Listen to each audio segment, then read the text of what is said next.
Les mêmes bouches qui disaient que vous n'y arriveriez jamais s'étouffent maintenant avec votre nom, dans des pièces où vous n'êtes même pas encore entré. Laissez cela mijoter une seconde, parce que qu'est-ce qui vient de se passer? Oh, cela a ébranlé la grille spirituelle. Quelque chose de divin, d'irréversible et de brillamment orchestré dans les coulisses vient de bouleverser toute la structure du pouvoir. Et croyez-moi, ceux-là même qui dansaient autrefois sur votre douleur essuient maintenant des larmes en privé et cherchent sur Google comment se remettre spirituellement d'avoir vu quelqu'un qu'ils ont essayé de détruire renaître de ses cendres. Des études montrent que l'envie active les mêmes centres de douleur dans le cerveau que les blessures physiques. Cela signifie que quelqu'un quelque part a littéralement mal à la tête avec votre nom dessus. Mais il ne s'agit pas de vengeance mesquine ou de « je vous l'avais dit ». Il s'agit d'un changement cosmique si indéniable que même vos ennemis commencent à se demander si vous n'avez pas été envoyé d'un autre royaume. Ils ont regardé votre souffrance comme s'il s'agissait d'un épisode final de série. Mais devinez quoi?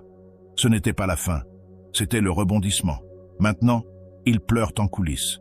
Non seulement parce que vous avez réussi, mais parce qu'ils savent qu'ils ont contribué à ce miracle. Et Dieu a utilisé leur trahison comme échafaudage pour votre percée. Oh, l'ironie est un chef's kiss.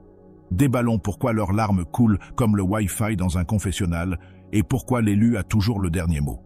Commençons. Ils ne s'attendirent pas à ce que vous surviviez à leur malédiction numéro 1. Ils ne s'attendirent pas à ce que vous surviviez à leur malédiction.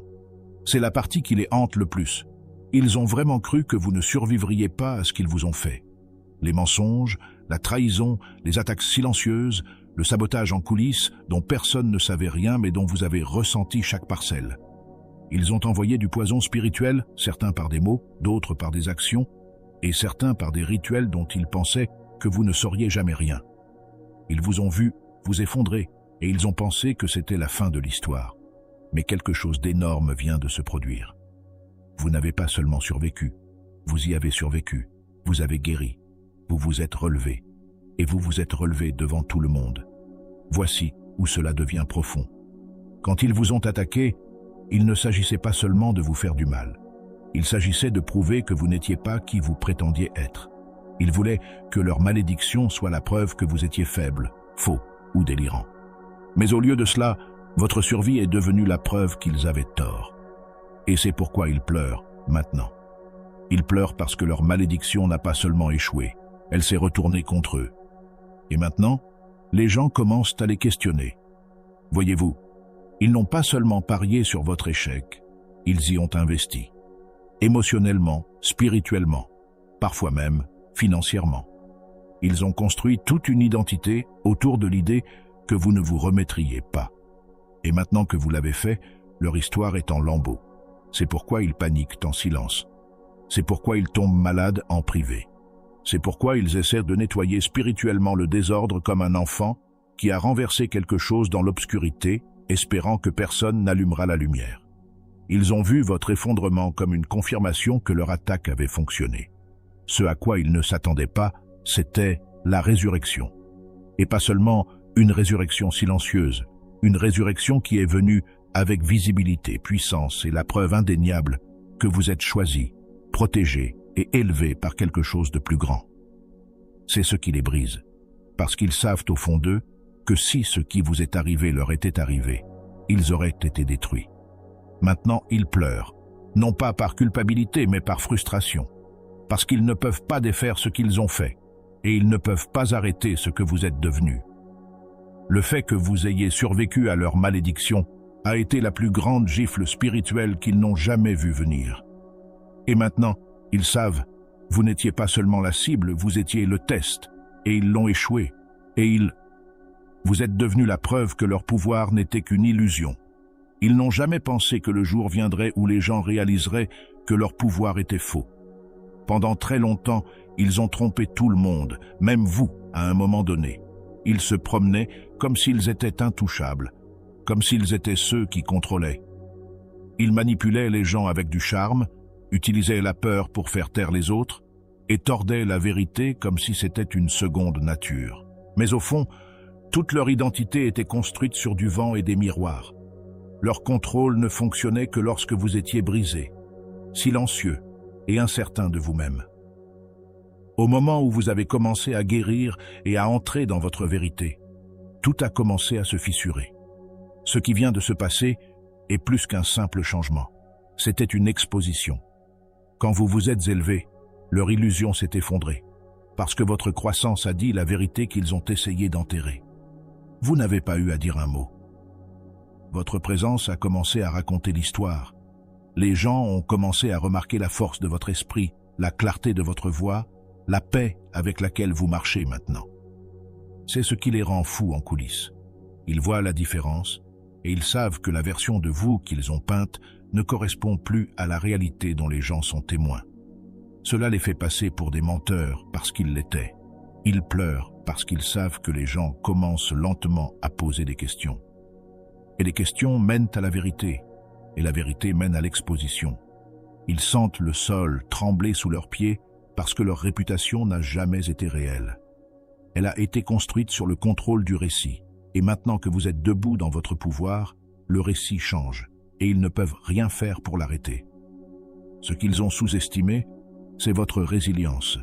Ils pensaient que s'ils vous brisaient suffisamment, vous resteriez à terre. Mais au lieu de cela, vous vous êtes reconstruite en silence. Vous n'êtes pas revenu le même.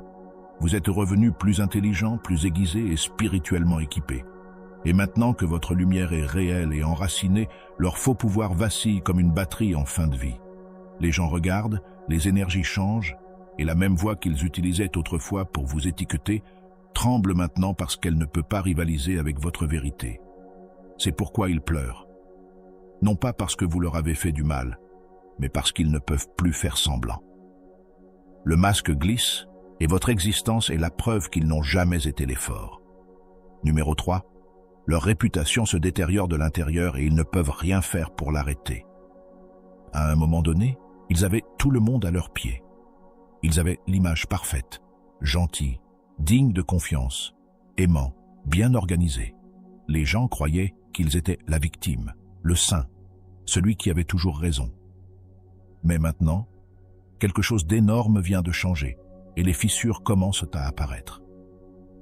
Le même masque qu'ils ont porté sans effort pendant des années commence à glisser et les gens remarquent discrètement que les choses ne collent pas. Ce sourire forcé, cette image publique soigneusement élaborée, cette soi-disant innocence, tout s'effondre et le moment ne pourrait être pire pour eux. La raison pour laquelle ils pleurent en coulisses est qu'ils savent que la vérité commence à fuiter. Non pas par des explosions dramatiques, mais par des chuchotements silencieux qui ont du poids. Les gens observent leur langage corporel de plus près. Ils repèrent les mensonges dans les petites choses. Le charme n'est plus charmant. La façon dont ils manipulèrent le récit n'a plus le même impact. Leur énergie semble bizarre, et les autres le sentent, même s'ils ne peuvent pas expliquer pourquoi. Ce qui est encore pire pour eux, c'est que votre épanouissement, votre guérison, votre croissance, votre silence sont devenus un miroir. Et ce miroir expose tout ce qu'ils ont essayé de cacher. Vous n'avez jamais eu à dire du mal d'eux.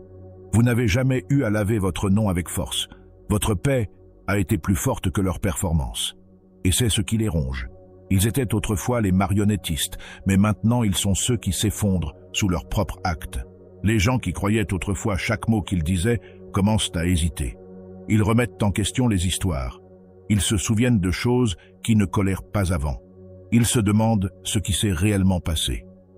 Et cette seule question fait trembler leurs fondations. Ils savent qu'ils ne peuvent pas arranger cela avec un autre mensonge, une autre excuse ou une autre fausse excuse. Les dégâts sont spirituels maintenant. Leur nom est lourd. C'est pourquoi ils s'effondrent quand personne n'est là. Parce qu'ils savent ce qui va arriver. Pas une chute publique, pas un scandale, mais quelque chose de pire. La mort lente et silencieuse d'une fausse réputation. Et tout ce qu'ils peuvent faire maintenant, c'est regarder leur masque pourrir. Une fissure silencieuse à la fois.